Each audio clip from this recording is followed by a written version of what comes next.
The Ghost of the Lost Trails, voiceover tone, deep, cinematic, and slightly gritty, like a narrator sitting by a fireplace on a dark night. Imagine the screen in your hand goes pitch black, the satellites above us fall silent, and suddenly the road beneath your feet leads to nowhere. Before the world was trapped in a digital grid, navigating the Earth wasn't just a travel plan, it was a gamble with life and death. You didn't follow a blue dot, you followed the stars, the scent of the wind, and maps that were drawn in blood and mystery. In this video, I am taking you back to an era where getting lost was a death sentence. Across 10 thrilling chapters, we will uncover the secrets of ancient sailors, the madness of paper labyrinths, and the black magic of finding your way when the sun wouldn't shine. Forget your GPS. Tonight, we travel through the eyes of the legends who survived without it. Fasten your seatbelts, or better yet, hold on to your soul. Let's dive into Chapter 1. The Blood on the Parchment. 0 to 3 seconds hook. Imagine a world where one wrong turn doesn't say recalculating, it says goodbye. Before the satellites watched us, the maps were alive, and they were hungry for blood. The story begins. Sit down closer, my friend, and let me tell you a secret that the glowing screens of your smartphones have made you forget. Long before a voice in a box told you to turn left in 200 meters, there was a time when a piece of dried animal skin, a map, was worth more than a king's crown. But here's the catch. Those maps weren't just drawings, they were riddles wrapped in lies. Back in the day, if you were a sailor or a desert traveler, you carried a piece of parchment that looked like a child's scribble. There were no lines of longitude, no GPS coordinates. Instead, the edges of the maps were decorated with terrifying monsters, dragons with eyes like dinner plates and sea serpents that could swallow a ship whole. Why? Because the map makers were smart. They didn't want you to know the real route. They filled the unknown corners with "Here be dragons" to keep the common man away from the gold and the spices. Imagine being in the middle of a pitch-black ocean, the waves crashing against your wooden boat like a giant's fist. You hold up your lantern to a map that is shaking in your hands. You look for a landmark, but all you see is a drawing of a mermaid and a warning that the edge of the world is just 5 miles away. The suspense was real, brother. One storm, one cloud covering the North Star, and you were a ghost. People didn't just get lost back then. They vanished into the ink of the map itself. They navigated by the smell of the wind and the color of the birds' feathers. If the birds were white, you were safe. If they were gray, you were heading straight into the belly of the mist. Those paper maps weren't your friends. They were traps. They were mazes designed to test if you were brave enough to face the shadows. And tonight, as we turn the page, you'll realize that the blue dot you trust so much today is actually a cage that has made us forget the thrill of the hunt. But wait, if the maps were lies, then how did the greatest explorers find the hidden gold? That, my friend, is a secret hidden in the stars. 2. The Whispers of the Silent Stars. 0 to 3 seconds hook. Imagine being in the middle of a black ocean with no land in sight. Your map is torn, your compass is broken, and your only guide is a flickering light trillions of miles away. If you blink, you're dead. The story begins. Come closer. Let me tell you about a time when men didn't look down at their palms for directions. They looked up at the gods.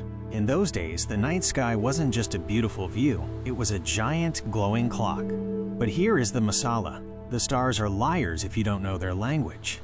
Imagine you are a Viking warrior, your ship tossing like a toy in the freezing Atlantic. There are no lighthouses, no radio signals, only the deep, hungry roar of the sea.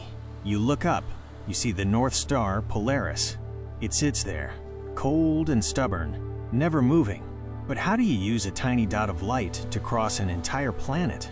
They used the kamal, a simple piece of wood and a string they held in their teeth.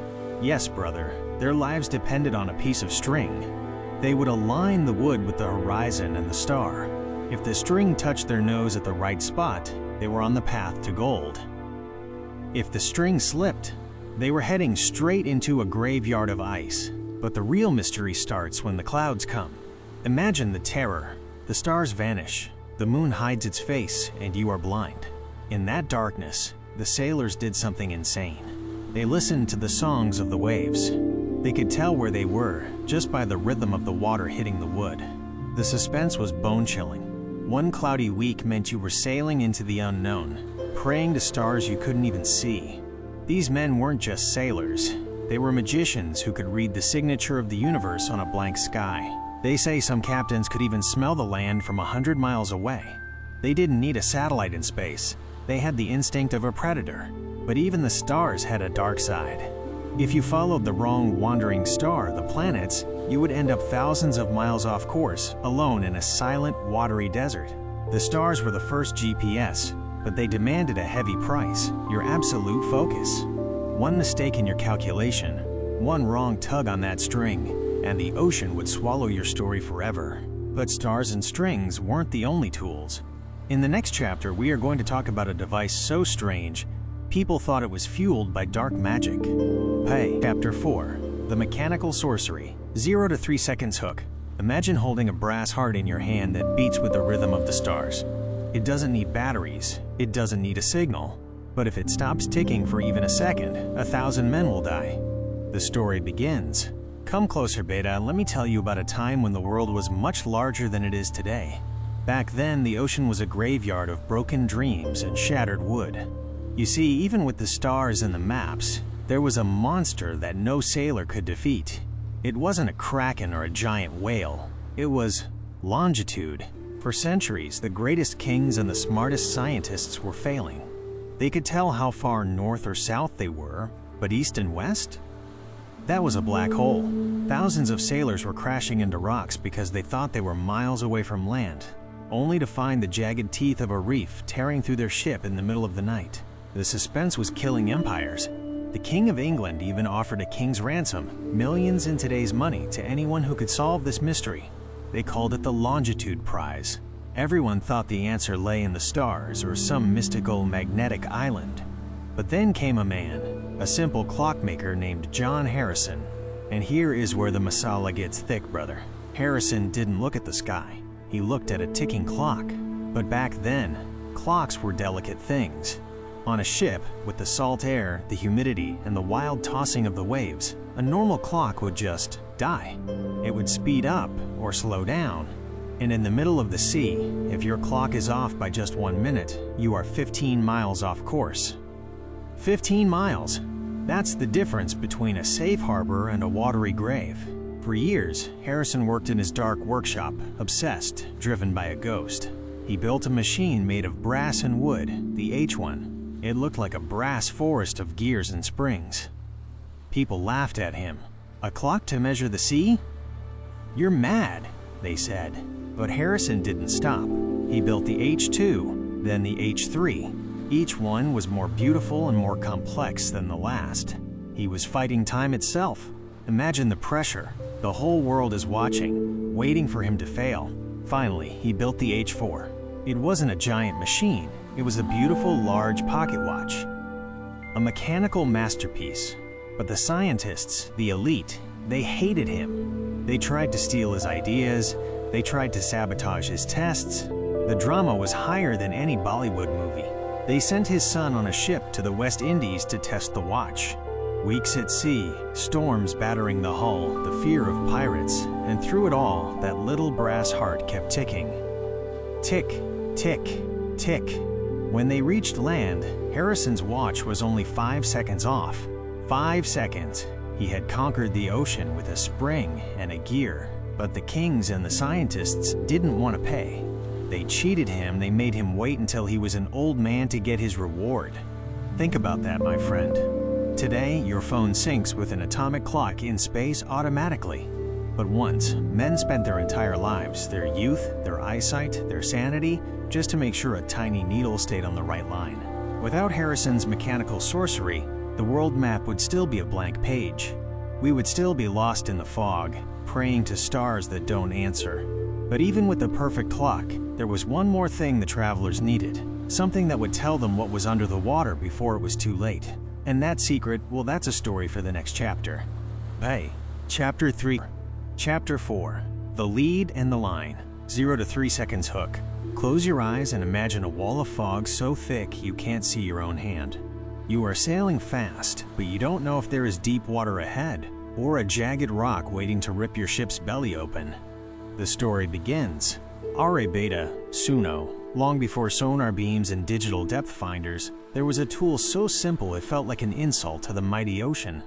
It was called the lead line. But don't let the name fool you. This wasn't just a rope. This was a lifeline between the living and the dead. Imagine the suspense on a moonless night. The captain stands on the deck, his face pale, listening to the waves. He can't see the shore, he can't see the reefs. He calls out to the leadsman, the bravest soul on the ship. This man climbs out onto a narrow platform, hanging over the crashing, hungry waves of the dark sea. In his hand, he swings a heavy piece of lead tied to a long, knotted rope. Swoosh, swoosh, he hurls it into the black abyss. The ship goes silent. Every sailor holds his breath. They are waiting for the thud of that lead hitting the seafloor. If the rope goes slack too soon, it means the rocks are right there, waiting to crush them like a walnut shell. But here is the real masala, the secret ingredient. The bottom of that lead weight had a hollow dip filled with fat, animal fat or tallow. Why? Because when that lead hit the bottom, it would grab a sample of the ocean floor. When the leadsman pulled it back up, he would touch the fat. If he felt sand, they were safe. If he felt white shells, they were near the coast. But if he felt jagged gray rock, the captain would scream, "Hard to starboard!" because death was only inches away. The drama was intense. Imagine a sailor tasting the mud from the bottom of the ocean to identify which country they were near. Yes, they literally tasted the earth to find their way. One wrong guess, one slip of the hand in the freezing rain, and the ship would be splinters by sunrise. They weren't just measuring depth, they were feeling the pulse of the planet through a greasy piece of string. It makes you think, doesn't it? Today, we look at a screen and see a 3D map of the ocean floor. But back then, the only thing between a hero and a ghost was a brave man, a long rope, and a bit of animal fat in the dark. But as the world got smaller and the ships got faster, even the lead line wasn't enough. People started dreaming of a way to find their way across the trackless, burning deserts, where there was no water to drop a lead line into. And that is where the Ghost of the Desert comes. Chapter 5. The Ghost of the Burning Sands. 0 to 3 seconds hook. Close your eyes and imagine a world of gold where every direction looks exactly the same. No trees, no water, no stars, just a shifting ocean of sand that wants to bury you alive. The story begins. Apsara Socho, Beta. समुद्र में तो फिर भी पानी था, ठंडी हवा थी, लेकिन असली इम्तिहान तो बस जलते ही रेगिस्तान में होता था, जिसे लोग the empty quarter कहते थे. वहाँ GPS की तो बात छोड़ो, वहाँ तो मौत भी रास्ता भूल जाती थी. Imagine a caravan of 1,000 camels, stretching like a giant snake across the dunes. The sun is a golden hammer, beating down on your head until your brain starts to play tricks. This is where the real masala starts. The mirage. In the desert, the heat creates ghosts. You see a lake of blue water just a mile away, but it's a lie. It's a trap set by the desert to lead you away from the path. If you follow that fake water, you are a dead man walking. So how did they find their way?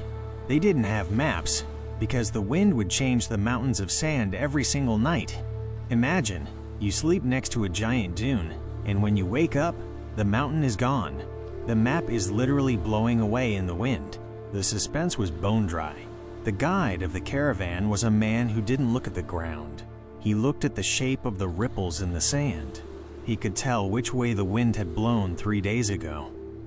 He was a sand reader, but here is the twist. At night, when the heat turned into bone-chilling cold, these guides did something incredible. They used the singing sands. They would listen, yes, listen, to the sound of the wind whistling through the dunes. Every desert has a different song, a different frequency. If the song changed, the guide knew they had hit a hidden valley or a salt flat. They were navigating by sound and smell. They could smell a hidden well of water from 5 miles away, a scent so faint that a normal man would never know it existed. One wrong turn in a sandstorm, and the entire caravan, gold, silk, people, and dreams would be swallowed by the desert. Years later, travelers would find nothing but white bones and rusted swords, perfectly preserved in the hot sand. It makes you wonder, doesn't it? Today, we complain if our 5G signal drops for a second. But back then, These desert ghosts navigated through a shifting, golden hell, using nothing but their ears and their instincts. But even the desert guides feared one thing more than the sand, a small, magical needle that always pointed to a place no one had ever seen. And that needle, well, that's a story of the Devil's Needle in our next chapter. Chapter 7, The Map Thieves and the Poisoned Ink, 0 to 3 seconds hook. Imagine a map so secret that men were murdered just for glancing at it. A map where the ink wasn't just gold and black, it was laced with deadly poison to kill any thief who dared to touch it. The story begins. Suno beta, ab tak humne sitaron arsui, compass ki baat ki, lekin asli dushmani to kagas par hoti thi. In those days, a map wasn't just a guide, it was a weapon of mass destruction. Think about it. If you found a secret route to an island full of spices and gold, would you tell the world? Never. The Spanish, the Portuguese, and the British were playing a deadly game of hide and seek. Maps were top secret. They were kept in iron chests, locked with 3 keys and guarded by soldiers who had orders to kill. But here is the masala, the map pirates. These weren't your average sailors with eye patches. These were spies, dressed as merchants, lurking in the dark corners of port cities. Their only job? To steal a look at the Padrão Real, the master map. The suspense was like a ticking bomb. If a captain saw a spy looking at his charts, he wouldn't just throw him overboard. No, they were much more cruel. Mapmakers started drawing ghost islands and false reefs on their charts. If a spy stole a fake map and gave it to his king, an entire fleet of enemy ships would sail straight into a rocky graveyard, thinking they were heading for a shortcut. Can you imagine the terror? You are the captain of a stolen ship following a stolen map, and suddenly the water turns white and your ship's bottom is ripped open because you trusted a lie drawn in ink. And the poison? Yes. Some kings were so paranoid that they had their court alchemists mix slow-acting toxins into the ink of the most secret maps. A spy would steal the map, lick his fingers to turn the pages in the dark, and by the time he reached his own country, he would be a dead man, his secrets buried with him. These maps were blood-stained puzzles. Every line was a gamble. Every island was a trap. We live in a world where Google Maps is free for everyone. But once, men traded their souls for a single inch of a drawing. But as the world was being mapped out, a new mystery was rising. Not on the sea and not in the desert, but in the heart of the thickest, darkest jungles where even the sun was afraid to go. Bhai, Chapter 7 Kaye Spy and Poison, Wala Twist. Chapter 8. Chapter 8. The Green Labyrinth and the Whispering Trees, 0 to 3 seconds hook. Close your eyes and imagine a place where the trees move when you aren't looking, where the sky is hidden by 1,000 leaves and every step you take is being watched by eyes that don't blink. The story begins. Mere bachche, ab tak tha tumne phani aur mitti ki kahani suni, lekin ab dhyan se suno, kyunki asli dard ho. The Green Labyrinth yani asgane jungle mein chupa the jahan rasta dhunna ike badua kurse jaisa tha. Imagine being in the heart of the Amazon or the deep jungles of Africa. There are no stars to see because the trees are so tall, they swallow the moon. There is no wind to smell because the air is thick, wet, and smells like rotting life. Your compass?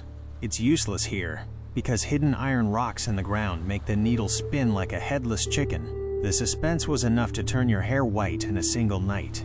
Explorers like Percy Fawcett went into this green hell looking for the lost city of Z. They had maps, yes, but the jungle is alive. Beta. You cut a path with your machete today, and by tomorrow morning the vines have grown back so thick it's like you were never there. The jungle eats the path behind you, and here is the real masala, the ghost markers. Since they couldn't see the sun or the stars, the travelers had to trust the trees. But some tribes, the guardians of the forest, would play tricks. They would bend the saplings or leave death marks on the bark, carvings of snakes or skulls. If you followed the mark of the jaguar, you were safe. But if you accidentally followed the mark of the spider, you were walking straight into a trap where the ground would swallow you whole. People didn't just get lost, they lost their minds. They started hearing voices, the whispering trees. It was actually just the sound of the wind or strange birds. But in that green darkness, it sounded like your own mother calling your name from the shadows. One explorer wrote in his diary that he walked in a circle for 13 days. 13 days. He thought he was traveling miles. but he was just dancing with a ghost in the same spot. In today's world, you just look at a satellite view and see every tree. But back then, the jungle was a giant, green mouth, waiting for a traveler to make one wrong turn so it could add his bones to the roots of the trees. But as scary as the jungle was, there was something even more mysterious. A way of finding the path that didn't use maps, stars, or even eyes. It was the sense of the soul. Bhai, Chapter 8 kaye Jungle Horror wala masalakay salaga. Agar tayo ho, to batao. 9. Chapter 9. The Sixth Sense of the Pathfinders. 0 to 3 seconds hook. Imagine being blindfolded, spun around 100 times, and dropped in the middle of a forest at midnight. No map, no compass, no stars.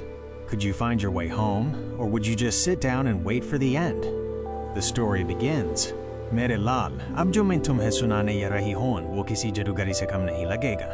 अब तक तुमने मशीनें और नखों की बात सुनी, लेकिन एक वक्त ऐसा था जब इंसान का अपना शरीर ही सबसे बड़ा सैटेलाइट हुआ करता था। Have you ever wondered how a mother bird finds her nest across thousands of miles? Well, long ago, humans had that same power. We call it dead reckoning, but back then it was just the pulse. Imagine the Polynesians. These people were legends. They crossed the Pacific Ocean, the biggest blue monster on Earth, in tiny wooden canoes. No compass, no metal, nothing. Their map was written in the rhythm of their own bodies. Here is the Masala, Beta. These master navigators would lie down in the bottom of their boats. They wouldn't look at the horizon. They would close their eyes and feel the waves hitting the hull. They could distinguish between a wave that had bounced off an island 50 miles away and a wave that was coming from the open sea. Their skin could feel the vibration of land. The suspense was enough to make your heart skip a beat. If the navigator fell asleep or lost his feel, the whole tribe would vanish in the endless blue. They say these men could see an island just by looking at the color of a bird's wing or the way a cloud was shaped like a finger pointing towards home. And then there were the song lines. In the vast, burning heart of Australia, the ancient people didn't need paper maps. They turned the landscape into music. Every rock, every watering hole, every sacred tree had a verse in a song. To travel across the continent, you just had to sing the right song in the right order. If you forgot a line of the lyrics, you were lost in a world where the sun would cook you in hours. Can you imagine the drama? Walking for days through a desert, singing to the stones, trusting your life to a melody passed down by your great-grandfather. It wasn't science, it was a sixth sense. They were connected to the earth, like a wire is connected to a battery. Today, we have lost that touch. We stare at a screen, and if the battery dies, we are helpless children. But these pathfinders, they were the masters of the invisible. But my child, all these stories, the blood-stained maps, the ticking clocks, the singing sands, they were all leading to one final giant leap. A leap that would take us from the mud of the earth to the silence of the stars. Are you ready for the final chapter? The moment the world finally shrank forever. Bhai, Chapter 10. The Eye in the Sky, the Death of the Mystery. 0 to 3 seconds hook. Imagine 1,000 silent giants made of gold and glass, circling the earth right now, watching your every step. They know where you are, where you're going, and they've killed the thrill of being lost forever. The story begins. Tomer baksh hum apni manzil par piye hunch gaye hain. Ab tak tumne suna ki kaise insan ne khon, pasina aur jado dekar rasta dhonda. लेकिन फिर ई के ऐसा वक्त ए जब इंसान ने ज़मीन से थककर अपनी आंखें आसमान की तरफ उठाई और इस बार वो सितारों को नहीं देख रहा था, वो सितारे बना रहा था. Imagine the Cold War era. The world was a chessboard, and two giants, America and Russia, were fighting for the ultimate power. They didn't just want to rule the land, they wanted to own the view from above. Here's the real masala. In 1978, a new kind of star was launched. It was called Navstar. It wasn't a ball of fire, it was a machine. But for a long time, this power was kept hidden from you and me. The military had the perfect vision, while the rest of the world was still struggling with paper maps and blurry directions. They had the God Eye, and they weren't sharing. The suspense was like a high-stakes spy thriller. For years, the signal was intentionally scrambled, something they called selective availability. They gave the public a fuzzy version of the truth. You could know where you were, but only within 100 meters. One wrong move, and you'd still be in the wrong street. But then, the world changed. the blue dot was born. Suddenly, the secrets of the Polynesians, the ticking clocks of Harrison, and the singing sands of the desert were all stuffed into a tiny silicon ship. The mystery died, Beta. Today, you don't feel the waves, you don't smell the land, and you don't sing to the rocks. You just follow a glowing line on a screen. We have conquered the planet, but we have lost the adventure. The maps no longer say, "Here be dragons." They just say, "Traffic is heavy, take a right turn." Think about it. In our race to never be lost again, have we forgotten how to truly find ourselves? Those old explorers had the stars in their eyes and the wind in their souls. We just have 5% battery and a charging cable. The GPS is a miracle, yes. It saves lives, it connects worlds.